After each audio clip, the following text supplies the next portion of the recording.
Hello friends, welcome to Semicon classes. So guys, आज का जो लेक्चर है वो बेसिकली रिलेटेड है इंडियन स्टैटिस्टिकल इंस्टीट्यूट यानी आईएसआई का 2019 का पेपर। गाइज देखिए, समझिएगा, आप में से काफ़ी सारे लोग हैं जो आईएसआई को प्रिपेयर कर रहे हैं, आईएसआई का पेपर जो देने वाले हैं, ठीक है ना गाइज। सो उनको अच्छे से एक आइडिया हो गया होगा कि पेपर को कैसे अटेम्प्ट करना है, पेपर को कैसे प्रिपेयर करना है। मैं थोड़ा सा आपको एक आइडिया दे देता हूँ अबाउट पेपर। गाइज, आईएसए का जो पेपर होता है वो गाइज दो पार्ट्स में डिवाइडेड होता है। बेसिकली देखिए, दो पार्ट्स को समझना क्या क्या कहना चाहता हूँ मैं पीई और पीईबी को मैं डिवाइड नहीं कर रहा हूँ। मैं ये बोल रहा हूँ कि आईएसए का जो पेपर है वो दो पार्ट्स में कैसे डिवाइडेड है। गाइज, एक तो आईएसए वाले आप लोगों की मैथमेटिक्स को बहुत अच्छे से चेक करते हैं, ठीक है गाइज। उनके अकॉर्डिंग ये है कि गाइज आप लोगों की जो मैथमेटिक्स है वो बहुत अच्छी स्ट्रांग होती है उनके अकॉर्डिंग, ठीक है ना गाइज। और साथ साथ इकोनॉमिक्स की अप्रोच भी बहुत ऊंचे लेवल की होती है। दैट्स वाई गाइज वो जो भी क्वेश्चन देते हैं आपको, तो मोस्ट प्रोबेबली गाइज वो क्वेश्चन बहुत अच्छे लेवल का होता है, ठीक है ना गाइज। हाँ, अगर वो क्वेश्चन थोड़ा सा इजी है तो नो डाउट वो आप गाइज वो तो फिर हर कोई कर लेगा। क्वेश्चन क्वेश्चन जो होते हैं, जो टफ क्वेश्चंस होते हैं, बेसिकली गाइज वो हमारे कंपटीशन का पार्ट होते हैं। गाइज, लास्ट ईयर के पेपर के बारे में ये इन्फॉर्मेशन है कि जो लास्ट ईयर का पेपर आया था वो बेसिकली दो पार्ट में डिवाइड हो चुका था, एक पीईए और एक गाइज पीईबी। मैं रिपीट कर रहा हूं, एक पीईए और एक गाइज पीईबी। इसका मतलब हो गया जो पीईए था गाइज वो था ऑब्जेक्टिव पार्ट, उसके अंदर गाइस बेसिकली ऑब्जेक्टिव क्वेश्चंस थे। तो लास्ट ईयर इन्होंने क्या किया था कि इन्होंने ऑब्जेक्टिव में 30 क्वेश्चंस दिए थे और 30 क्वेश्चंस में से जो फर्स्ट 15 क्वेश्चन थे वो बेसिकली इकोनॉमिक्स पर बेस्ड थे, ठीक है ना गाइस, और अच्छे लेवल की इकोनॉमिक्स थी। और गाइस रिमेनिंग जो क्वेश्चंस थे 15, वो गाइस वो हमारी क्वांटिटेटिव के ऊपर बेस्ड थे, जिसमें मैथमेटिक्स और स्टैटिस्टिक्स से रिलेटेड चीजें थी। ये गाइस उन लोगों का पीईए पोर्शन था। गाइज उन्होंने फिर साथ में उसी दिन सेम डे, यानी वो आपको दो पेपर लेते हैं पीई और पीईबी, तो गाइज उन्होंने पीईबी नाम से एक पेपर लिया है। उनका ये हर साल लेते हैं इससे रिलेटेड गाइज। उसमें क्या है, उसमें गाइज वो आपके सब्जेक्टिव अप्रोच चेक करते हैं, ठीक है ना गाइज। देखिए, ऑब्जेक्टिव में तो शायद हो सकता है कि कभी आपने हिट एंड ट्रायल लगाया और आपका आंसर आ गया, या कभी कभी ऑप्शन एलिमिनेट कर दिया आपने, या कुछ भी हो सकता है कि आपको आंसर टिक हो गया, ठीक है ना गाइज।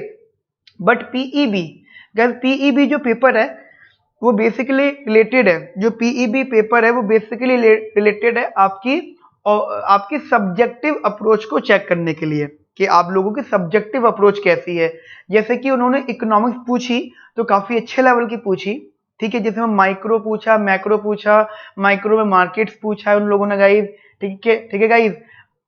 मैक्रो में ठीक ठाक लेवल की चीजें पूछ ली, ठीक है गाइज। तो सिमिलरली एक तो उन्होंने माइक्रो मैक्रो पूछा सब्जेक्टिव पोर्शन में, साथ साथ गाइज उन्होंने मैथमेटिक्स वाला पोर्शन यानी क्वांटिटेटिव अप्रोच भी आपसे पूछ ली। अब वो गाइज उनकी चॉइस है कि उसके अंदर मैथ पूछें, स्टैटिस्टिक्स पूछें या इकोनोमेट्रिक्स पूछें, ठीक है ना गाइज। सो आज का जो डिस्कशन है मैं स्टार्ट कर रहा हूं कि आईएसए का पेपर 2019। ओके गाइज स्क्रीन पर आपके सामने क्वेश्चन है, मैं क्वेश्चन रीड करता हूं और गाइज मैं बताता हूं क्वेश्चन में लिखा हुआ भी क्या है। देखिए गाइज, समझिएगा, देखो अप्रोच समझना, यहाँ पे कंपटीशन इस बात का नहीं है कंपटीशन कि कौन एबीसीडी टिक कर रहा है, ठीक है ना गाइज। अभी जो मेरी क्लास में जो बहुत इंपॉर्टेंट बात यह है कि आपको ना अप्रोच सीखनी है कि सर अप्रोच बता दो, कैसे अप्रोच करते हैं क्वेश्चन को या कैसे हम उसको सॉल्व करते हैं। देखिए समझिएगा, क्वेश्चन है कि वो कहते हैं Robinson cruise will live this period, यानी आप समझना एक पर्सन है रॉबिन्सन क्रूज, ठीक है, वो जो है दो पीरियड सरवाइव करता है, जीता है, दैट इज एक पीरियड 1 और एक पीरियड 2, ठीक है ना गाइस। और वो जो दोनों पीरियड जीता है बेसिकली एक आइलैंड पे वो गाइस सरवाइव करता है, रहता है, ठीक है, इतनी बात तो चलो ओके। फिर वो कहते हैं his only income is a crop of 100 coconuts that he harvests at the beginning of each period. देखो समझना एक एक करके, पहले तो मेरी ये बात समझना कि वो जो एजेंट है रॉबिन्सन, वो दो पीरियड सरवाइव कर रहा है, यानी गाइस वो 2 पीरियड सर्वाइव कर रहा है, 2 पीरियड। ठीक है ना गाइस, कौन कौन से गाइस, एक period number 1 that is period number 1 और गाइस एक पीरियड नंबर 2। मेरी बात ध्यान से समझना गाइस, ठीक है, बहुत आराम से चीजें करते हैं, अच्छे से समझना गाइस चीजों को, ठीक है ना गाइस। तो मेरी अप्रोच समझना बस, मैं कैसा सॉल्व कर रहा हूँ। पीरियड 1 और पीरियड 2 गाइस, पीरियड नंबर 1 में जो उसकी बेसिकली कंजम्पशन है वो C1 है, और गाइस पीरियड नंबर 2 में जो उसकी कंजम्पशन गाइस वो C2 है। तो वही लिखा है इन लोगों ने। चलिए मैं आगे पढ़ता हूँ। His only income is a crop of harvest, crop of 100 coconuts that he harvest eight the beginning of each period. इसका मतलब है कि गाइस वो जो अर्निंग करता है बेसिकली उसकी एंडोमेंट, देखो समझना, एंडोमेंट, उन्होंने इनकम तो लिखी है तो उनकी इनकम का मीनिंग समझना गाइस। जैसे उन्होंने यहाँ पे इनकम तो लिख दिया है आपके लिए, देखो समझना होता क्या है, बेसिकली उसकी एंडोमेंट है। अगर आप समझे मेरी बातों को तो गाइस वो उसकी एंडोमेंट है। क्या है जी एंडोमेंट, कि वो पीरियड नंबर 1 में 100 यूनिट कंज्यूम करता है, मतलब उसको हार्वेस्ट करता है तो उसकी 100 यूनिट आती है, ठीक है ना, कंज्यूम नहीं हार्वेस्ट करता है वो, ठीक है ना गाइस। तो बेसिकली एंडोमेंट उसके पास आ जाती है 100 यूनिट्स की। Similarly 100 unit guys period number 2 में। गाइस एक बात समझना, देखो मैं इतना फिलहाल रोक के आपको क्वेश्चन आगे पूरा रीड कर रहा हूं। मैंने ये बोला कि वो कहते हैं क्वेश्चन के अंदर हमें कि भाई कि ये हो गया, फिर कहते हैं coconuts not consume in the current period spoil at the rate of 20% पर पीरियड। अब देखो गाइस समझना, मान लो मैंने आज कंजम्पशन करी C1, अब मैंने अगर आज कंजम्पशन करी है C1 तो होगा क्या, देखो ऐसा करके समझना, आज की कंजम्पशन C1 है, तो आज की कंजम्पशन C1 है, मोस्ट प्रोबेबली मैं आज कुछ कम कंजम्पशन कर रहा हूं अपनी एंडोमेंट से। तो गाइज मैंने सेव कितना किया, सेव का मतलब वो सेविंग्स रेट वाला सेव नहीं कह रहा मैं, सेव मतलब बच कितना गया, रिमेनिंग। आपको दिक्कत है तो आप इसको सेव ना बोल के रिमेनिंग कह सकते हो, भाई रिमेनिंग कितना रहा, ठीक है ना गाइज। तो वो हम कह सकते हैं जी रिमेनिंग कितना रहा ये, ठीक है ना गाइज। तो हम कह सकते हैं जी रिमेनिंग कितना रहा, तो रिमेनिंग कह सकते हैं जी 100 माइनस का C1। ये टोटल था हमारे पास 100, तो जब टोटल 100 था तो हमने C1 कंज्यूम कर लिया। जब हमने C1 कंज्यूम कर लिया है तो बेसिकली ये हमारा रिमेनिंग बच गया। अब पॉइंट ये है कि वो कहते हैं कि ये जो बच गया ना रिमेनिंग, वो अगले पीरियड तक 20% गायब हो जाएगा। गायब होने का मतलब स्पॉइल रेट, स्पॉइल हो जाएगा। अब देखो समझना, थोड़े बहुत मैं आपको आइडियाज दे रहा हूं यहाँ पे। अब सेमेस्टर 3 में थे, आप सेमेस्टर 3 में थे, इंटरटेम्पोरल चॉइसेस का क्वेश्चन था, जो कि आज भी वही क्वेश्चन है। सेमेस्टर 3 में शायद कुछ बच्चों को याद हो, शायद कुछ बच्चों को याद हो, सेमेस्टर 3 में जब आप पढ़ रहे थे तो आपने पास्ट ईयर क्वेश्चन को प्रिपेयर करते हुए मेरे साथ में, जो मेरे स्टूडेंट हैं, ठीक है, मेरे साथ में क्वेश्चन हमने डिस्कस किया था। और वो चलो ठीक है, मान लिया मेरे स्टूडेंट नहीं थे सेमेस्टर 3 में, बट गाइस सेमेस्टर 3 में इकोनॉमिक्स ऑनर्स में पास्ट ईयर पेपर तो देखे होंगे ना, उनकी तो गाइस शक्ल एक बार देखी होगी आपने। तो उसमें क्वेश्चन था रैट वाला, कि जब इंटरटेम्पोरल चॉइसेस के क्वेश्चन में था, वो कहते थे कि 20% रैट ना गेहूं खा जाता है, ठीक है ना गाइस। तुम्हें कुछ याद आ रहा है ना, वो 20% रैट जो है वीट खा जाता था, यानी वो खराब कर दे करता था या जो भी कर दे करता था। तो यानी वहां पे फिर रिमेनिंग बच के अगले पीरियड में कितना रहता था, समझ लो मेरी बात को। आज भी गाइस वही क्वेश्चन है। इसका मतलब ये हो गया कि नॉलेज थोड़ी सी पुरानी ही है, बट क्या लेवल बढ़ गया अब, ठीक है। अब देखो समझना मेरी बात ध्यान से बहुत ज्यादा, मैं ये कह रहा हूं कि मान लो ये तो मेरी कंजम्पशन नंबर 1 की बात है, अब कंजम्पशन नंबर 2 का कितना होगा, समझना, अभी मैंने क्वेश्चन आगे रीड नहीं करा है। कंजम्पशन नंबर 2, तो कंजम्पशन नंबर 2 में सबसे पहले तो पीरियड नंबर 2 की जो है एंडोमेंट पॉइंट आ गया, जितना भाई जो पीरियड नंबर 2 में मैं जितना वो जितना इनकम अर्न करूंगा या जितना क्रॉप मैं लेकर आऊंगा उतना आ गया। फिर प्लस, देखो समझना, फिर प्लस, प्लस में ये वाला concept, that means what, 100 minus का C1, गॉट इट। बट समझना, ये तो तब था जब वो पीरियड नंबर 2 में आएगा तो इसका 20% गायब हो जाएगा। कितना, समझो बात को, दैट इज माइनस का 20% ऑफ दिस, ठीक है ना गाइस। अब देखो होगा क्या, ये ऐसे बात कर लेता हूं मैं, C2 इज इक्वल्स टू 100 100, अब देखो समझना guys, basically C2 is equals to 100 plus 0.8, 100 minus का C1, C2 is equals to 100 plus का 80 माइनस का ये 0.8 C1, और वो इधर चला गया, that is 0.8 C1 plus C2 is equals to 180। ठीक है ना गाइस, तो बेसिकली ये क्या बन गया आपके यहाँ, ये बन गया आपका बजट कंस्ट्रेंट। बात समझ में आई मेरी?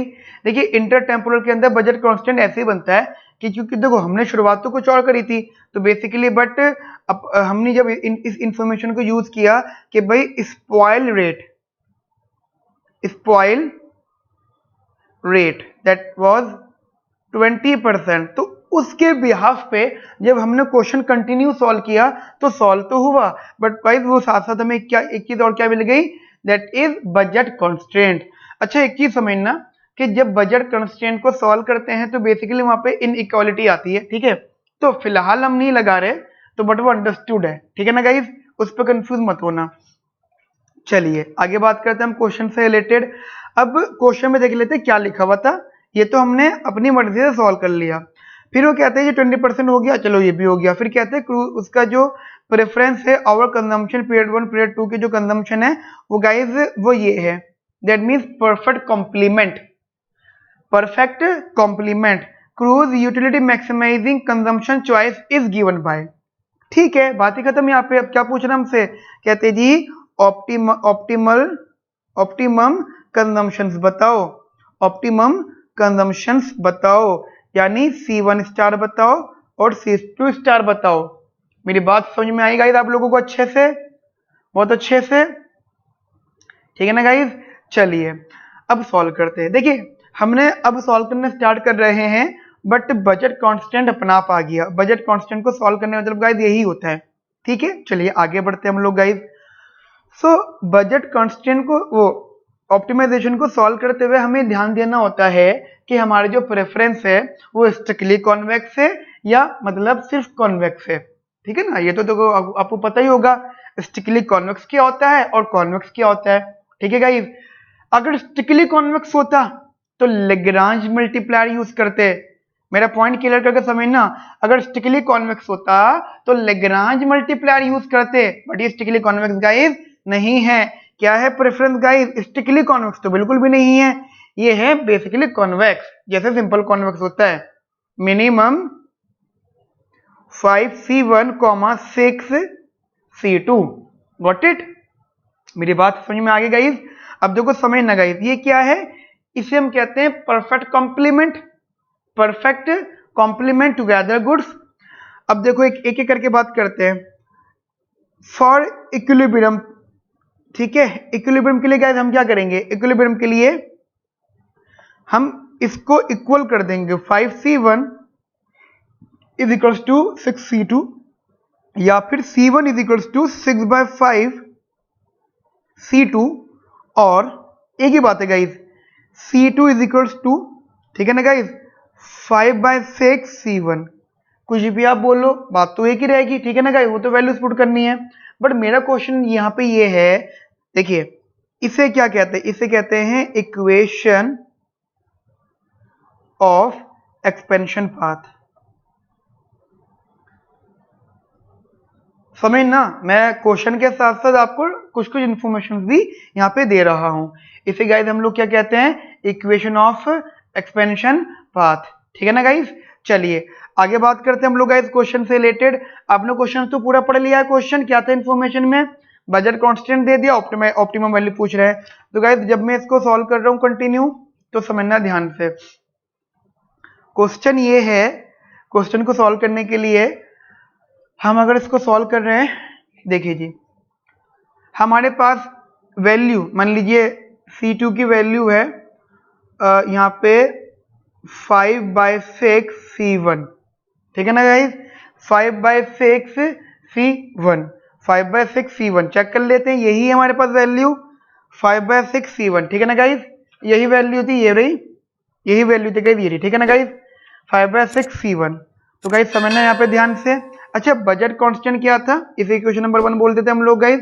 बजट कांस्टेंट था हमारा 0.8C1 प्लस का C2 इज इक्वल्स टू 180। ये सेकेंड इक्वेशन। तो कैसे क्या करूं, put the value, basically put the value of C2 from equation 1 in equation 2. Got it? Put the value of C2 from equation 1 in equation 2. ध्यान रखना guys, ध्यान से, ठीक है ना गाइस। मैं सब्जेक्टिव की तरह सॉल्व कर रहा हूं आपके लिए, ठीक है ना। आप तो ऑब्जेक्टिव करोगे बट मैं सब्जेक्टिव की तरह सॉल्व कर रहा हूं, क्योंकि अगर क्वेश्चन बाय चांस कोई रिपीट हो गया और यही हो गया तो समझते हो ना मेरी बात। दैट्स व्हाई कर रहा हूं मैं ऐसा। क्यों कर रहा हूं, ध्यान से समझना। और एक बात ध्यान रखना, आप क्वेश्चन तो सीख रहे हो बट क्वेश्चन के साथ साथ कंसेप्ट भी सीखना। आपके एंट्रेंसेस चल रहे हैं अभी, और ये बिल्कुल कोई दो राय नहीं है इस बात में कि दूसरी यूनिवर्सिटीज ISI-DSC को फॉलो नहीं करती। यहाँ पे लीडरशिप फॉलोअरशिप है गाइज। दूसरी यूनिवर्सिटीज ISI-DSC को पेपर्स को फॉलो करती हैं और वो देख लेती है इन्होंने क्या दिया है, कभी कभी वो सेम भी रिपीट कर देती हैं, ठीक है ना गाइज। और कंसेप्ट तो रिपीट कर ही देंगे गाइज वो लोग आपसे एटलीस्ट, ठीक है गाइज। देखो समझना, क्वेश्चन इंटरेस्टिंग है आपका। जब आपने वाली वैल्यू यहाँ पुट करी 0.8C1 plus C2 is equals to 180 और अपने ये वैल्यू यहाँ उठा के यहाँ रख दी, तो यहाँ पे आया 0.8C1 प्लस का 5/6C1 इज इक्वल्स टू 180। और थोड़ा सा आपने इसको गाइज सिंप्लीफाई कर लिया 0.8C1, या आपने इसको मल्टीप्लाई किया, मल्टीप्लाई 6। देखो गाइस दोनों तरीके आपके पास में कैलकुलेशन करने के, समझना ध्यान से। तो आपने क्या किया, वही सेम रख लो आप, 6 into 0.8C1 plus 5C1 no doubt, और 6 इंटू 180, ठीक है गाइज। तो सॉल्व कर लेते हैं हम इसको। आई थिंक 8 6 48 यानी 4.8C1 plus 5C1 is equals to guys ये कितना बनेगा, दैट इज 1080, ठीक है ना guys.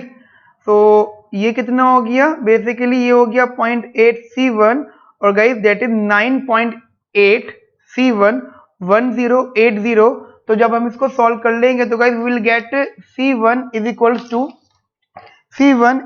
To guys 110.2 and C2 is equals to 91.83, ठीक है ना गाइज।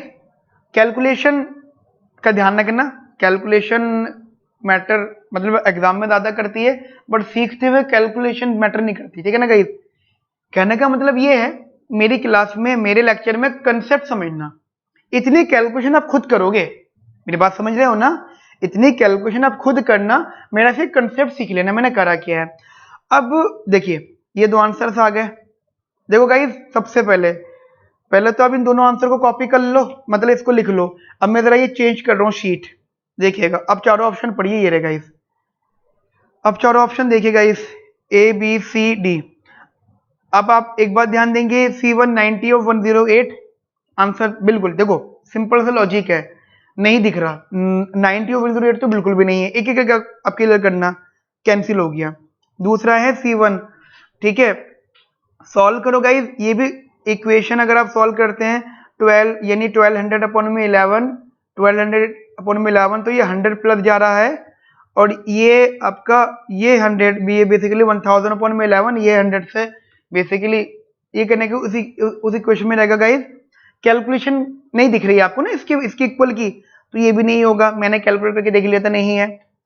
अब 99% बच्चे ये बोलेंगे कि सर C1 C2 100 है, वहां पे वैल्यू नहीं मिली है, तो C1 C2 भी मतलब C ऑप्शन भी नहीं होगा, ऑप्शन नंबर डी।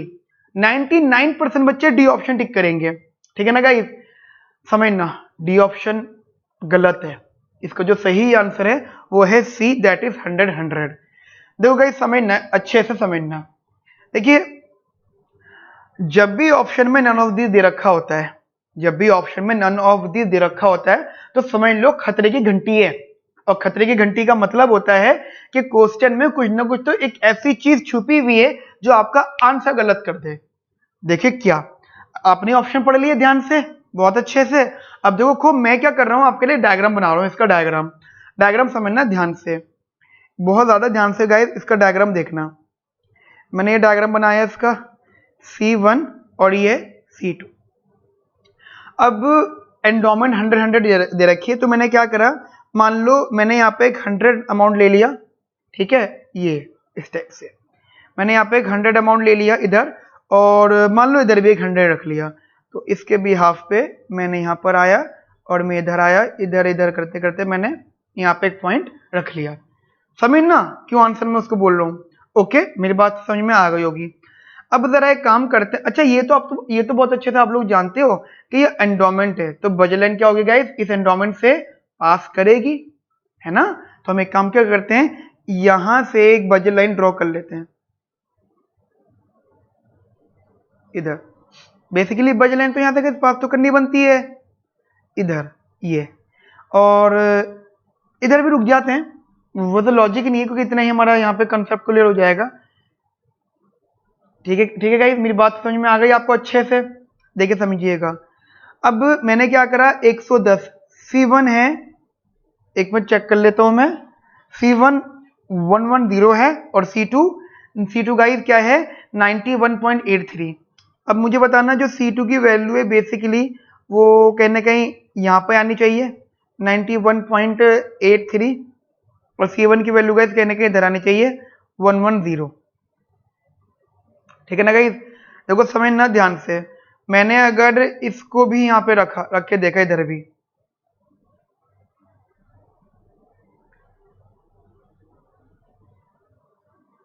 ये एक एक करके समझना गाइस। ये पॉइंट आ गया हमारा, ये इधर 0.20। ठीक है गाइस, अब पॉइंट क्या है, मैंने क्या किया, मैंने इस क्वेश्चन को सॉल्व किया बेसिकली। ठीक है ना गाइस, मैंने इस क्वेश्चन को सॉल्व किया, और सॉल्व करने का मतलब ये हो गया, मेरे पास जो यहाँ पे इक्वेशन ऑफ एक्सपेंशन लाइन थी, equation of expansion line guys वो कितनी थी मेरे पास guys, equation of expansion line वो बेसिकली मेरे पास थी वो 62 इज इक्वल्स टू 5/6 C1। ठीक है गाइस, या फिर C1 is equals to 6/5 C2। अगर आप थोड़ा सा इसको सिंपलीफाई करते हो गाइस, तो ये है गाइस बेसिकली 1.2 C2। अब मेरी बात समझना ध्यान से, अगर C2 100 होता है तो C1 कितना होगा जी 120, यानी अगर C2 100 होता है तो C1 होगा 120। तो कहीं ना कहीं अगर 110 ये है तो कहीं ना कहीं आपका गैप इधर आएगा। तो यानी इसका मतलब क्या है, आपने क्या करा, इससे इसको बेसिकली ज्वाइन कर दिया। तो कहने का तात्पर्य ये हो गया, कहने का मतलब हो गया कि गाइस यहाँ पे आपको कट मिल गया। ठीक है, बट पॉइंट समझना इधर, this is basically expansion line, expansion line. अब आप अगर यहाँ से आईसीस बनाते हैं, आपने यहाँ से आईसीस बनाए, इधर इधर करते गए, और साथ साथ फिर ये भी आपने बनाया इधर, और इधर भी बनाया और इधर भी बनाया। देखो गाइस समझना, अगर आप इधर हैं बेसिकली, अगर आप इस साइड हैं और ये आपकी वैल्यूज इधर की साइड आई हैं, समझना गाइस ध्यान से। सो ये एक्सपेंशन लाइन है। अब गाइस एक बात बताओ छोटी सी, हम ये पूरा सॉल्व कर रहे हैं, जस्ट कंसेप्ट एक चीज क्लियर करना है मेरे को, कि हमारा जो एंडोमेंट है या हमारे पास जो मैक्सिमम लेवल ऑफ कंजम्पशन है पेयर नंबर 1 में, वो कितना है। बेसिकली हमारा पेयर नंबर 1 का मैक्सिमम कंजम्पशन कितना है या मैक्सिमम एंडोमेंट कितना है गाइस, वो है 100। तो हम ये कह सकते हैं कि जो C1 है वो लेस देन और इक्वल टू 100 हो सकता है, लेकिन यहाँ पे कितना आएगा, 110। तो बेसिकली यहाँ पे पॉइंट लाई तो कर गया। देखो समझना, मैंने क्यों जानबूझ के सॉल्व किया है, 99% बच्चे ये कहेंगे कि सर आंसर तो आ रहा है, समझना ध्यान से, आंसर तो आ रहा है। अब आप बोलोगे कि सर हाँ ठीक है आंसर तो आ रहा है क्योंकि 110 है, और अगर 110 है तो एजेंट तो बोरो कर सकता है, नेक्स्ट पीरियड में से बोरो करके अपनी कंजम्पशन जो बढ़ा सकता है। बढ़ गए तो आप खुद क्वेश्चन को पढ़ो, क्वेश्चन में उन्होंने क्या लिखा हुआ है, क्वेश्चन में उन्होंने क्लियर से वर्ड्स बोले हैं यहाँ पे कि coconuts not consumed in the current period spoil at the rate of 20% पर पीरियड। यानी उन्होंने आपको एक हिंट दिया है कि कुछ कोकोनट पहले पीरियड में कंज्यूम नहीं होंगे। इसका मतलब, इसका मीनिंग समझो क्या है। इसका मीनिंग ये है कि वो कभी भी जो करंट पीरियड की कंजम्पशन है वो अपनी एंडोमेंट से ज्यादा नहीं करेगा। ठीक है ना गाइस, वो अपनी एंडोमेंट से कम ही कर सकता है। ठीक है गाइस, अगर वो कम करता है, कुछ सेविंग बचाता है, यानी कुछ रिमेनिंग पोर्शन सेव करता है, तो गैस क्या होगा, वो फ्यूचर के लिए 20% स्पॉइल हो जाएगा, दैट इज 20% स्पॉइल रेट। ठीक है ना गाइस, तो बेसिकली कंजम्पशन C1 की मैक्सिमम 100 हो गई। अब अगर मैक्सिमम 100 होगी तो बेसिकली कंजम्पशन इधर होगी। अब क्लियर करके समझना है मेरे बात ध्यान से। जब कंजम्पशन इधर है 100, एज नंबर 1 की, ये रही दिस वन, एज नंबर 1 की गाइस 100 इधर आएगी, तो यार लॉजिकल सोचो, ये अब C1 है इधर है, और C2 को आपने बोला कि सर C2 ना इधर कहीं ना कहीं आ सकता है। अब यहाँ भी देखो डाउट है, यहाँ भी समझना। अब मुझे बताओ, क्या पेयर नंबर की 1 की कंजम्पशन पे कोई इंपैक्ट पड़ेगा अगर C2 की कंजम्पशन यहां से यहां तक लाइक कर ले? कोई फर्क पड़ेगा? बिल्कुल नहीं पड़ेगा फर्क, फायदा ही हो जाएगा। क्यों? क्योंकि एक दो पॉइंट है, एक तो सेम आईसी पर लाई करेगा, दूसरी चीज गाइस ये बजट लाइन पर लाई करेगा। तो guys basically answer this, that is C1 is 100 और C2 इज ऑल्सो 100। तो basically answer is what, outcome this. ठीक है ना गाइस, मेरी बात समझ में आई? तो guys this is the line. Concept समझ में आगे गाइस आप लोगों को मेरा। मैं देखो क्वेश्चन आपको थोड़ा सा फिर बता देता हूँ, क्वेश्चन समझना ध्यान से। क्वेश्चन ये कह रहा है आपको कि रॉबिन्सन क्रूज इकोनॉमी एक पर्सन है, ठीक है, इकोनॉमी का पार्ट है, वो 2 पीरियड में सर्वाइव करता है, पीरियड नंबर 1 और पीरियड नंबर 2। तो गाइस दोनों पीरियड में उसकी कंजम्पशन C1 C2 है, और वो दोनों पीरियड की गाइस कंजम्पशन के पॉइंट से एंडोमेंट भी दे रखी है उसकी 100,100, यानी दोनों पीरियड में गाइस हार्वेस्ट करता है वो 100,100 क्रॉप उसके पास होती है। ठीक है, एक पॉइंट मैं अलग से बता रहा हूँ, there is no inflation. Point क्या होता है कि इन्फ्लेशन होता है, फिर एक फॉर्मूला लग जाता था फिशर्स इक्वेशन वाला, बट वो इस क्वेश्चन में आपको गाइस नहीं लगेगा। गाइस वो जो एजेंट है वो 2 पीरियड में सर्वाइव कर रहा है, ठीक है, जैसे कि मैंने यहाँ पे बताया है आपको, ये उसकी एंडोमेंट, ये कंजम्पशन, सो ऑन, सी चीजें बढ़ गई। और साथ साथ क्वेश्चन में ये स्पेशल लिखा हुआ है, क्या गाइस, स्पेशल ये लिखा हुआ है कि वो इन केस कुछ कोकोनट अगर कंज्यूम नहीं करता तो वो 20% जो है वो स्पॉइल हो जाएंगे। बेसिकली कह सकते हो वो एजेंट को ये फोर्स कर रहे हैं, या हमें ये एक्सप्लेन करना चाहते हैं कि एजेंट या तो सेव करेगा, या तो कुछ पोर्शन कोकोनट्स का रोकेगा फॉर द फ्यूचर कंजम्पशन, या फिर गाइस वो मैक्सिमम उतनी कंजम्पशन करेगा। तो कोई नहीं, हम ये मान लेते, हमने असम्पशन क्या रख ली, हमने असम्पशन रख ली कि वो उन्होंने कोकोनट सेव करें। उसी को तो पॉइंट से हमने स्पॉइल रेट को यूज करके ये क्वेश्चन बनाई थी, फिर हमने इसको ये सॉल्व किया, एक्सपेंशन ऑफ इक्वेशन लाइन बनाई, देन कंप्लीट इसको सॉल्व किया, तो गाइस C1 की वैल्यू आ गई 110। फिर पता है क्या किया, मैंने क्वेश्चन को उन 99% बच्चों के पॉइंट से सॉल्व किया, जैसे वो 99% बच्चे इस क्वेश्चन को सॉल्व करेंगे, मैंने उसी तरीके से इस क्वेश्चन को सॉल्व किया, पूरा डायग्राम बनाया, पूरा तामझाम किया, ठीक है।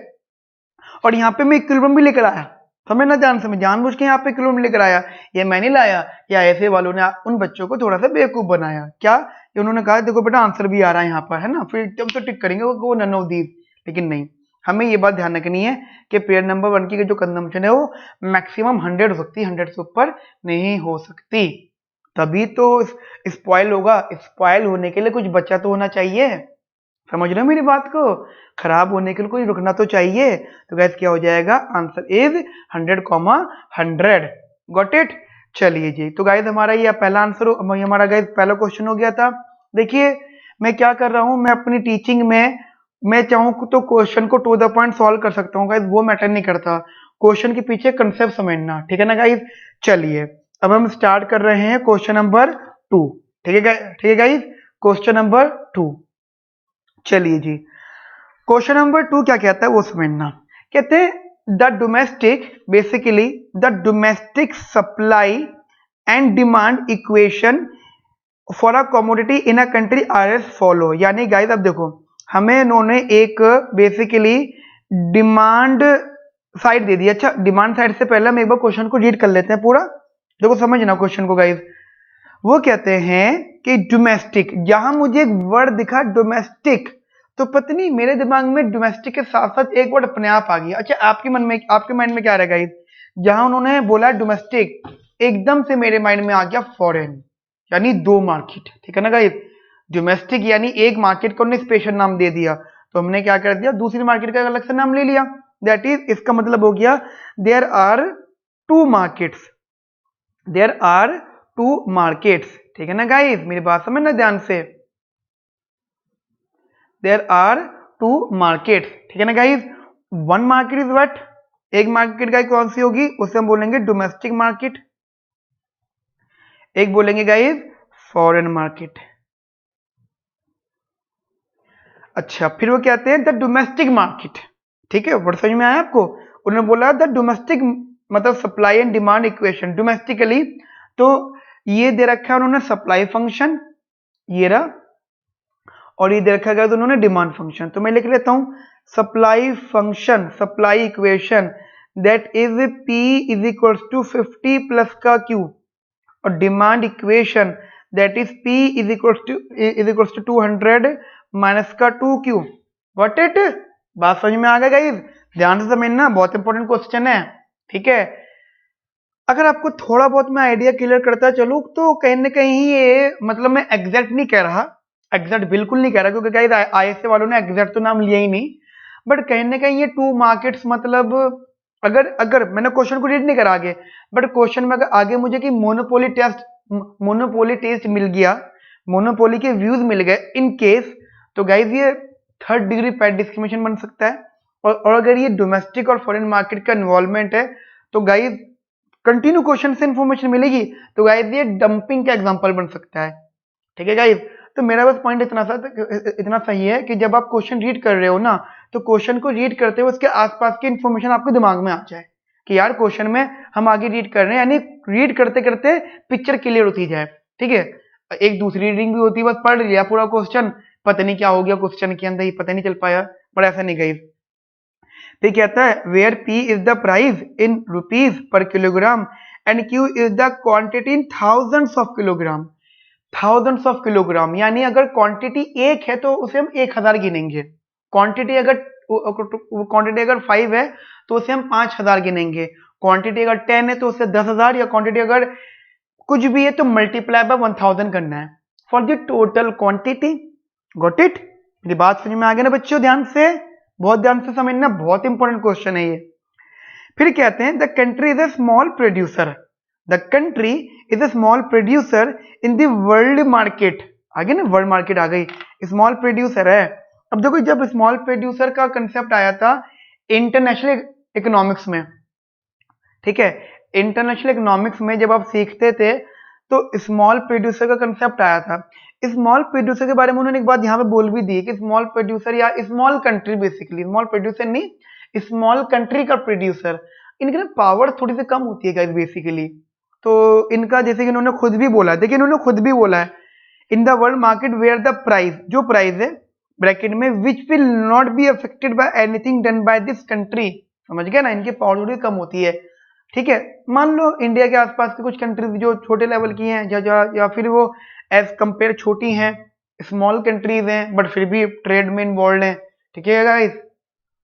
ठीक है गाइस, मेरी बात समझ में आ गई आपको अच्छे से?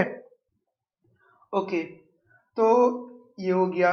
अब देखिए वो कहते हैं इफ 60, यानी ये फॉरेन, जो वर्ल्ड मार्केट के अंदर जो प्राइस माना जाएगा, यानी उसे आप बोलोगे PW। ठीक है ना गाइस? वो हो गया गाइस यहाँ पे 60। चलिए जी,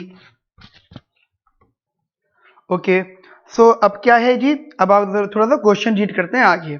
कहते हैं the governments of this country introduces a permit policy, यानी the governments of this country. ठीक है, अब गवर्नमेंट, इस कंट्री की जो गवर्नमेंट है उनने परमिट पॉलिसी इंट्रोड्यूस करी है guys, which work as follows. Permit policy ये कहती है गाइस, बेसिकली समझना ध्यान से मेरी बात इधर, परमिट पॉलिसी कहती है कि जैसे एग्जांपल मान लो गवर्नमेंट, जैसे मैं यहाँ पे लिख भी देता हूं, government introduces a permit policy. ठीक है ना गाइस? परमिट पॉलिसी एक बात।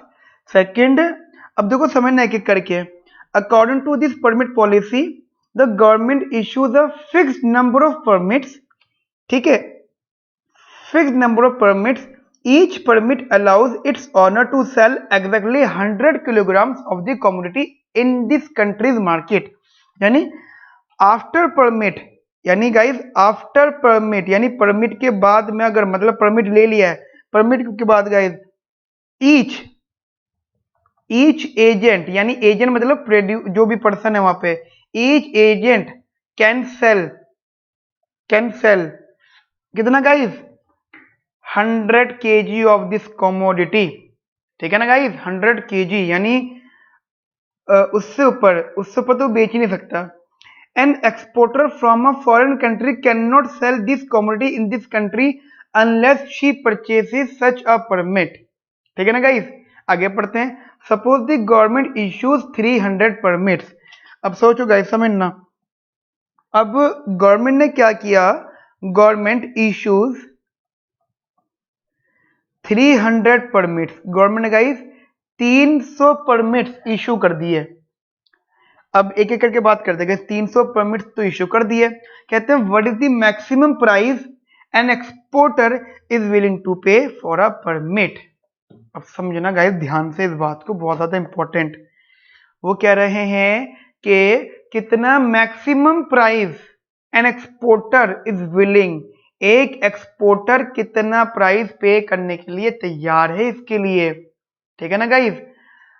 तो क्या दिमाग में आ रहा है गाइस, सोचो, एक्सपोर्टर का मतलब हो गया वर्ल्ड मार्केट। एक्सपोर्टर वर्ड ही क्यों यूज हो रहा है, क्योंकि गाइस वर्ल्ड मार्केट लगेगा। अब देखो गाइस, एक काम करते हैं, थोड़ा सा सॉल्व कर लेते हैं। मैं ये कह रहा हूं आप लोगों से बेसिकली, ओके, सो अब हम क्या करते हैं, इस क्वेश्चन को ना गाइस ऐसे सॉल्व करते हैं। फर्स्ट ऑफ ऑल हम ये चेक कर लेते हैं कि अगर ये डोमेस्टिक मार्केट में रहते हैं, मान लो ये डोमेस्टिक मार्केट में काम करते हैं, तो इक्विलिब्रियम प्राइस एंड क्वांटिटी कितना आता है, और फिर साथ साथ अगर ये फॉरेन मार्केट में काम करते हैं, ठीक है, तो equilibrium price and quantity basically demand और सप्लाई कितना कितना आता है, ठीक है ना गाइस। चलिए, डोमेस्टिक मार्केट का मीनिंग आप जानते हो कि demand is equals to supply, इधर क्वांटिटी और प्राइस। तो मैंने क्या किया, ये आपका सप्लाई था, सप्लाई वाला मैंने इधर रखा 50 प्लस का क्वांटिटी, डिमांड वाला इधर रखा मैंने 200 माइनस का 2Q, और गाइस हमने क्या किया, इसको यहां लिया, ये 50 150 हो गया, ये 3Q हो गया, और क्वांटिटी आ गई गाइस यहाँ पे 50। और बेसिकली जब मैंने प्राइस यहाँ पे पुट किया तो 50 प्लस का 50 दैट इज 100। समझ रहे मेरी बात को आप लोग गाइस। तो ये कैलकुलेशन बेसिकली ये आ गया, ठीक है गाइस, ये मैंने किया था, ये डिमांड सप्लाई सॉल्व किया तो गाइस 100 आ गया। चलिए जी, लेकिन जब मैंने इसको यहां सॉल्व किया, देखिए समझिएगा, जब मैंने इसको इधर सॉल्व किया तो मैंने देखा कि पहली बात तो वर्ल्ड प्राइस 60 है जी।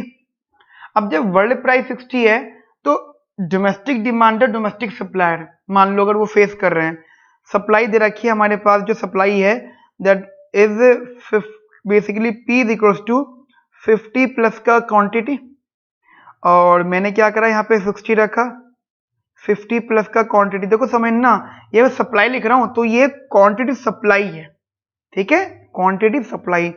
तो क्वांटिटी सप्लाई गाइस हमें कितनी मिली गाइस, बेसिकली 10। अगर वर्ल्ड का प्राइस डोमेस्टिक मार्केट पे अप्लाई हो गया तो यहाँ के सप्लायर्स कितना सप्लाई करने इंटरेस्टेड होंगे, 10 की क्वांटिटी। सिमिलरली मान लो ये आपका मान लो डिमांड साइड, और गाइज वो कितना था, वो था 200 माइनस का 2 क्वांटिटी, ठीक है ना गाइज। ये मैं थोड़ा सा कॉलम बना देता हूँ इसका। और अच्छा, ये प्राइस था बेसिकली, ये प्राइस था डिमांड साइड वाला, 200 माइनस का 2 क्वांटिटी, प्राइस मैंने रखा 60, 200 माइनस का 2 क्वांटिटी, ठीक है ना गाइज, देखो समझना ध्यान से। और फिर ये इधर लिखा है 2 क्वांटिटी, और जब ये उधर गया तो बेसिकली ये आ गया 140 एंड क्वांटिटी आ गई 70, क्वांटिटी डिमांड, यानी क्वांटिटी डिमांड आया 70, क्वांटिटी सप्लाई आया 10। बात समझ में आई गाइस आप लोगों को मेरी अच्छे से, ठीक है ना गाइस। करा क्या है देख लो, कुछ नहीं हुआ है अभी तक क्वेश्चन में, अभी तो क्वेश्चन शुरू ही हुआ है। अभी दो मार्केट थी, डोमेस्टिक फॉरेन, डोमेस्टिक का सप्लाई डिमांड दे रखा था, फॉरेन का प्राइस दे रखा था। ध्यान रखना सब इंपॉर्टेंटली। बेसिकली हम एक वर्ड यूज करते हैं प्राइस टेकर, ठीक है। प्राइस टेकर का मतलब होता है कि जो प्राइस होता है वो मानना पड़ता है। यहाँ तो एक इंडस्ट्री है, सॉल्व होगी तो इक्विलिब्रियम प्राइस आएगा, बट वर्ल्ड मार्केट में, फॉरेन मार्केट के अंदर जो वर्ल्ड प्राइस होगा वो डिसाइडेड होगा, वो मानना ही पड़ेगा उतना ही, ठीक है ना गाइस। उससे चेंज मतलब नहीं किया जा सकता, रादर देन के कुछ बहुत बड़ी इन्वॉल्वमेंट्स ना हो, ठीक है ना गाइस। फिर हमको पता चला कि जो गवर्नमेंट ने पॉलिसी लगा दी, पॉलिसी में बस इतना हुआ था कि आफ्टर पॉलिसी लेने के बाद में हर प्रोड्यूसर या जो भी एजेंट सेल आउट कर रहा है वो 100 केजी तक कमोडिटी का बेच पाएगा, और गवर्नमेंट ने 300 परमिट्स भी दिए हैं। अब गाइस एक बात बताओ मुझे, छोटी सी क्वेश्चन तो आपने बहुत अच्छे से रीड कर लिया होगा। मैं ये कह रहा हूं आप लोगों से कि अगर गवर्नमेंट ने गाइस 300 परमिट दिए हैं, मान लिए बात हमने 300 परमिट दिए हैं, तो 300 परमिट देने पर, यानी परमिट देने पर क्वांटिटी सप्लाई कितनी बनती है? ये आपकी 10 क्वांटिटी, बेसिकली 10 होगी क्वांटिटी, ठीक है। अब मुझे बताना, तो मार्केट में टोटल क्वांटिटी, ठीक है, टोटल क्वांटिटी प्रोड्यूस, समझना ध्यान से, बेसिकली लिखा मैंने आफ्टर परमिट। अभी हमने एक बात क्या बोली, बना तो तुम कुछ भी लो, लेकिन जो गवर्नमेंट की नजरों में बनना चाहिए वो 10 केजी बनना चाहिए, ठीक है, ओके फाइन। बट गवर्नमेंट कहती है 10 केजी बनना चाहिए। तो गाइस मुझे एक बात बताओ, क्वेश्चन में अपने आप लिखी हुई थी एक बात, क्या थी बताओ? वो थी कि जितनी भी क्वांटिटी होगी उसको थाउजेंड्स में काउंट करेंगे, तो ये QS10 नहीं है, ये बेसिकली 10,000 केजी है। मेरी बात समझ में आई गाइस आपको? ये बात ये समझना गाइस, ये थोड़ा सा गेम है क्वेश्चन का। तो total quantity produced after permit, तो after permit guys 10,000 KG produce होगा, 10,000 केजी गाइस टोटल प्रोड्यूस होगा, एंड और प्रोड्यूसर इतना अमाउंट गाइस बेच पाएंगे। अभी के लिए हम ये मान के चल रहे हैं प्रोडक्शन बेसिकली सेल होने के लिए हो रही है, यानी चीज बिकेगी कंफर्म, ठीक है ना गाइस। तो QS आ गया आपका 10,000। अब देखो क्लियर करना गाइस, ये अकॉर्डिंग टू क्वेश्चन है, अकॉर्डिंग टू क्वेश्चन से गाइस अकॉर्डिंग ये सब बातें हैं, इंपॉर्टेंटली पॉइंट। अब मेरा एक पॉइंट है यहाँ पे, मेरा गाइस सिंपल सा क्वेश्चन है कि ये कि अगर मान लो ये है टोटल परमिट है, परमिट जो हमारे पास है वो है 300, तो कितना बेसिकली अगर 300 परमिट है तो हर जो एजेंट है, मान लो ईच एजेंट, कोई भी agent, each agent can sell at the basis of what? Basis of their total revenue, अपने रेवेन्यू के हिसाब से गाइस वो बेचेगा, बेसिकली अपने रेवेन्यू के हिसाब से गाइस उसको वो जो है सेल आउट करेगा। मुझे बताओ टोटल रेवेन्यू का फॉर्मूला होता है P इंटू Q, मतलब Q वाला अलग ले लिया, P तो गिवन है हमें गाइस, P कितना गाइस मुझे बताओ ध्यान से, P कितना है? P तो पता ही है गाइस, P है 60, है ना, P तो 60 है। तो बात आती है कि कोई भी मान लो एक एजेंट, वन एजेंट, गाइस ये तो टोटल है, I am talking about one agent, and this amount is decided by industry, ठीक है, ये इंडस्ट्री ने डिसाइड किया है, but I am talking about only one agent, ठीक है ना गाइस। तो एक एजेंट की जो क्वांटिटी वो कितनी आएगी? One agent quantity, basically total quantity upon total permit, भाई टोटल क्वांटिटी और टोटल परमिट, भाई जितना क्वांटिटी बनना है टोटल बना ले, 10,000 बनना है, और ये 300 परमिट दिए हैं, यानी 10,000 क्वांटिटी बनना है और 300 परमिट दिए हैं, ये कैंसिल आउट, ये बचा 33.3, ठीक है, ये बन गया जी। बेसिकली हर एजेंट इतना बनाएगा, ओके। अब गाइस एक बात बताओ मैंने क्यों किया ये स्मॉल क्यों निकाला, मतलब एक एजेंट, एक प्रोड्यूसर के हिसाब से या सेलर के हिसाब से मैंने क्यों बात करी? रीजन इज दैट, क्वेश्चन को अगर आप ध्यान से पढ़ो तो क्वेश्चन में लिखा हुआ है what is the maximum price an exporter is willing to pay for a permit. Exporter एक की बात हो रही है, एक, कितना पे करेगा। तो जब वो एक की बात हो रही है तो गाइस फिर हम एक के हिसाब से निकालेंगे। तो हमने बोला जी कोई भी प्रोड्यूसर अपने हिसाब से पे करेगा, यानी फिर अपने हिसाब से पहले देखेगा कि मैं क्वांटिटी कितना प्रोड्यूस कर रहा हूँ। 3.3 प्रोड्यूस कर रहा है, तो पॉइंट दैट समझ लगा ध्यान से एक करके। नाउ फॉर परमिट प्राइस, ठीक है गाइस। अच्छा एक बात बताओ, ये इंडस्ट्री वाली बात आ गई, सप्लाई फंक्शन निकल के आ गया, मोनोपोली तो नहीं हुआ ये, है ना। सप्लाई आ गया, सप्लाई फंक्शन मोनोपोली का नहीं होता, ठीक है। तो अब जब ये हो गया है बेसिकली, और जब तुम प्राइस टेकर की बात कर रहे हो, प्राइस फॉलो कर रहे हो, फिर कौन है ये एजेंट यहाँ पे? Perfectly competitive. मेरी बात समझ में आई आपको गाइस अच्छे से? कौन है ये एजेंट? Perfectly competitive. में रिपीट कर रहा हूं गाइस, मोनोपोली नहीं है ये, ठीक है गाइस। क्यों? सप्लाई फंक्शन है, सप्लाई फंक्शन है और प्लस प्राइस गिवन है। गिवन मतलब प्राइस टेकर है, सप्लाई फंक्शन गिवन है। तो गाइस मोनोपोली को तो प्रॉपर्टीज वायलेट हो गई सारी की सारी जो भी होनी चाहिए थी।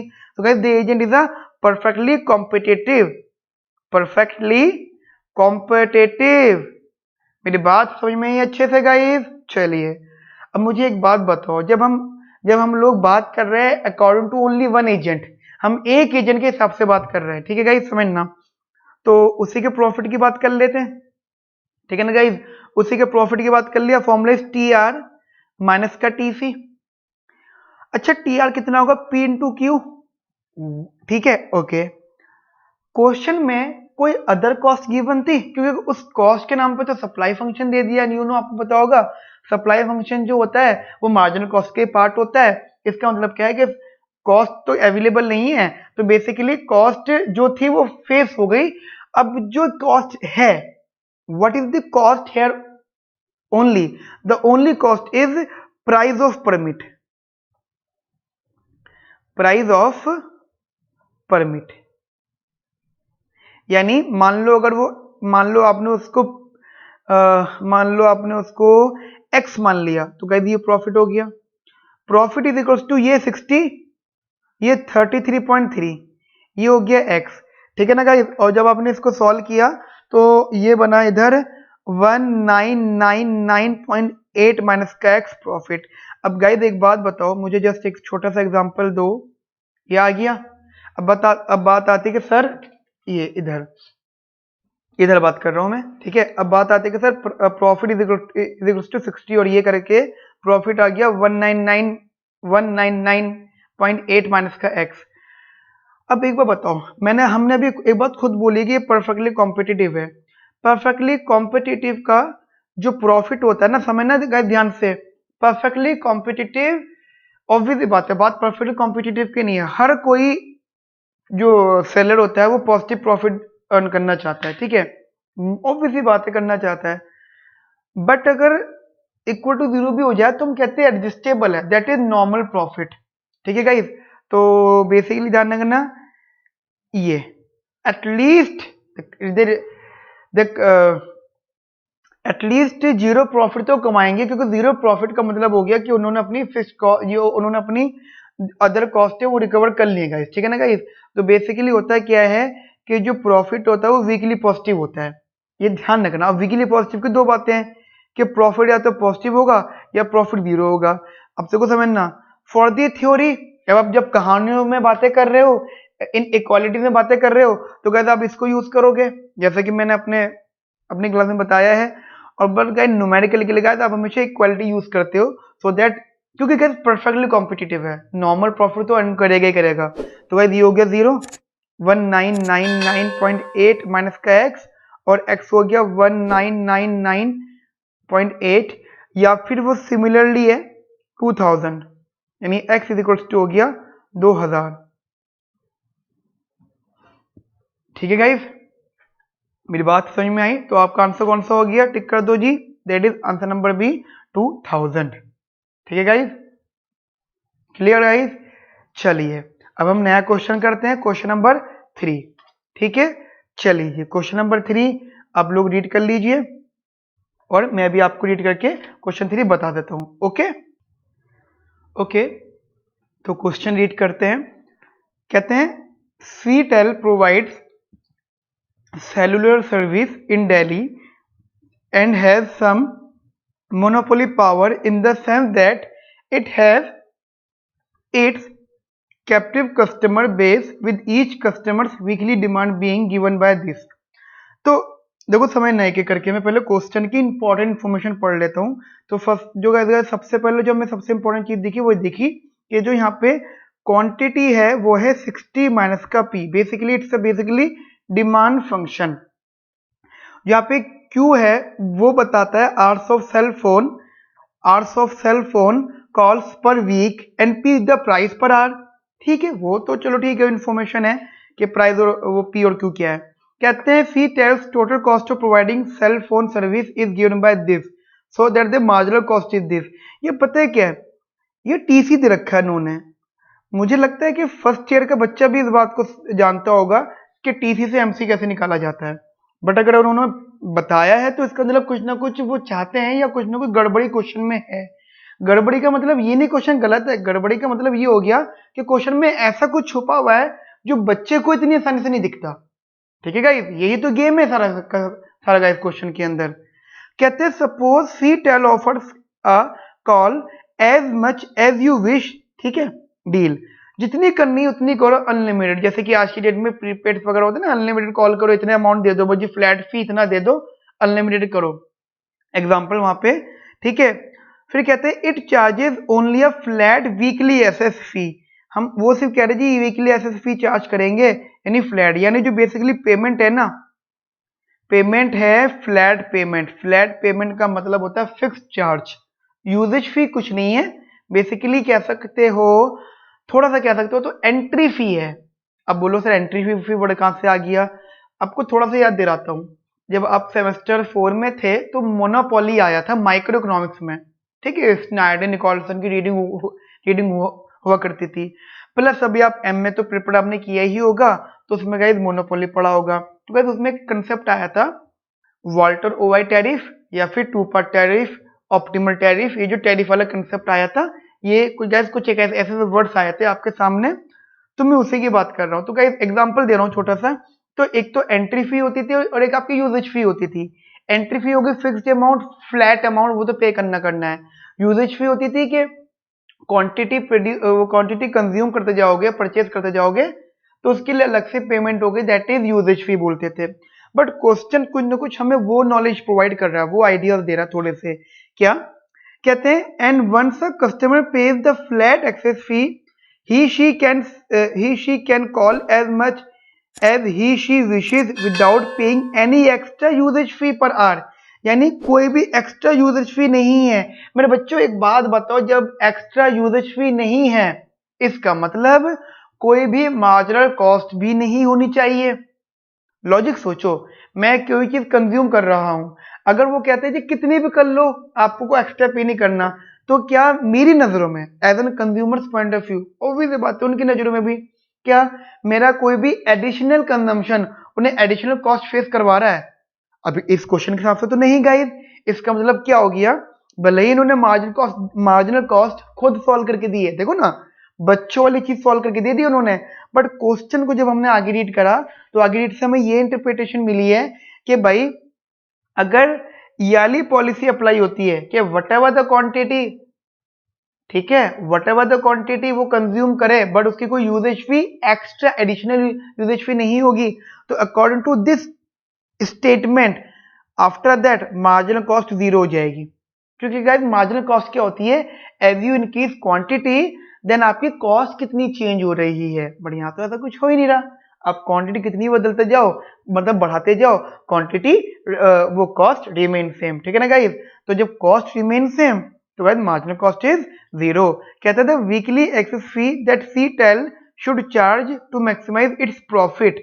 अब गाइस देखो समझना, उसको एक ऐसा अमाउंट जो है निकालना है जिससे कि उसका जो होगा प्रॉफिट क्या हो जाए, मैक्सिमाइज हो जाए। अब गाइस एक बात मुझे छोटी सी एक बात बताना, सी टेल जो कंपनी है, सेलुलर फोन सर्विस की कंपनी है, ठीक है, वो क्या कह रही है कि भाई एक ना बंदे से एक्सेस फी चार्ज करना चाहता है। अब एक्सेस फी चार्ज भी कोई इन्होंने प्राइस डिसाइड नहीं कर दी है, प्राइस डिसाइड होंगे किस बिहाफ पे, प्राइस डिसाइड होंगे कि उनके प्रॉफिट मैक्सिमाइज हो जाए। अच्छा, मजे की बात क्या है कि इन टाइप के क्वेश्चन में ये इन टाइप के सर्विसेज में ना पर्सन टू पर्सन ट्रीटमेंट होता है। अब वो कह रहे हैं कि अगर वो उन्होंने एक ऑफर दिया है कि भाई जितना कॉल करना चाहो उतना कॉल कर सकते हो, बट एक फी प्रोवाइड कर दो, तो वो फी कितनी होगी? अब लॉजिकल बात है, लॉजिकल बात ये है कि गाइस कि वो एजेंट कौन है, समझना ध्यान से, वो एजेंट कौन है। अगर वो कंज्यूमर जो है, अगर वो कैसा कंज्यूमर है, मान लो उसकी डेली की कॉल्स बहुत सारी हैं, ठीक है। मान लो वो एक शॉप पे जो है मतलब कॉल्स करता है, लोगों के बिहाफ पर कॉल्स करता है, ठीक है। कॉल सेंटर्स में जैसा होता है, तो वो वर्क फ्रॉम होम कर रहा है कॉल सेंटर और अपना नंबर यूज कर रहा है, तो उसके लिए पॉलिसी क्या होगी? उसके लिए तो मजे आ गए, और वो इस पॉलिसी के लिए थोड़ा ज्यादा अमाउंट भी दे सकता है। और एक पर्सन है, ठीक है, जिसके पास टाइम ही नहीं है कॉल करने का, अपने मतलब बेसिकली बिजी है शेड्यूल्स में, या फिर अगर कॉल करा तो बहुत कम पे कॉल कर रहा है, तो कैसे वो कम पैसे देगा? तो बेसिकली सारा कंसेप्ट अटक कहाँ पर है? That is agent maximum willingness to pay. अब मैक्सिमम विलिंगनेस टू पे का मतलब हो गया दैट इज कंज्यूमर सरप्लस। कोई भी एजेंट, मान लो कोई भी कंज्यूमर अगर कुछ पे कर रहा है एक ऐसी फर्म को या एक ऐसी कंपनी को जो उसकी विलिंगनेस टू पे के अकॉर्डिंग मांग रही है, ठीक है गाइस, तो ध्यान रखना वो होगा एजेंट का कंज्यूमर सरप्लस।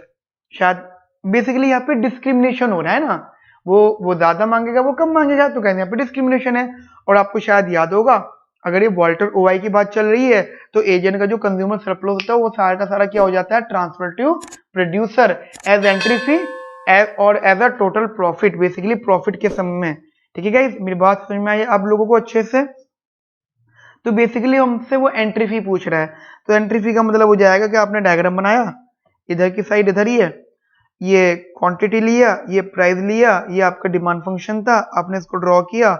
मार्जिनल कॉस्ट तो जैसे कि हमने बताया है जीरो पे अप्लाई करेगी, जीरो का कंसेप्ट आप समझ गए हो, क्योंकि एडिशनल कॉस्ट कुछ है नहीं। तो this region is known as consumer surplus and this will transfer to the basically guys monopolist, और मोनोपोलिस्ट वर्ड जुड़ गया है, तो कहीं ना कहीं वॉल्टर ओवाई टैरिफ का बात भी गाइस आ गई है। तो गाइस अगर हम इसको सॉल्व कर लेते हैं, हम कह सकते हैं, अच्छा मजे की बात क्या है, there is no quantity limit, और जो यहाँ पे कंज्यूमर सरप्लस होगा, basically consumer surplus is basically equals to price of the fee, या बेसिकली एक्सेस फी या एक्सेस फी, ठीक है, चार्जेस। तो सॉल्व कर लेते हैं इसको गाइस। ये 60 है और ये 60 है, मैं मान सकता हूँ आपको मेरी बात, ये बात क्लियर हो गई थी। ये 60 ये 60, तो क्या आप सॉल्व कर दो, half into base into height, area of triangle, half into base into height, half base 60 height 60, तो ये आ गया गाइस 1800। मेरी बात समझ में आ गई गाइस आपको वो अच्छे से? मैं मान सकता हूँ आपको मेरी बात बहुत अच्छे से समझ में आ गई। तो guys answer is what? Answer is 1800। ठीक है गाइस, मेरी बात समझ में आ गई आपको? देखिए समझना, मैं आपको दो तरीके से पढ़ा सकता हूँ, या तो मैं जल्दी जल्दी क्वेश्चन सॉल्व करूँ, मैं चाहता इसको एकदम से लिख के फटाफट आगे बढ़ जाता। नहीं गाइस, क्वेश्चन नहीं सीख रहे, कंसेप्ट सीख रहे हैं। समझ में आई ना मेरी बात? जो मेरे बच्चे मेरे स्टूडेंट मुझसे पढ़े हुए हैं वो जानते हैं बेटर मेरी क्लासेस को। क्वेश्चन तो नहीं सीख रहा, क्वेश्चन क्या है, 1000 क्वेश्चन मतलब एग्जाम में नया क्वेश्चन आ जाएगा, पर कंसेप्ट गाइस पुराने वाले ही रहते हैं। देखो ये आगे ना वॉल्टर ओवाई टैरिफ वाला,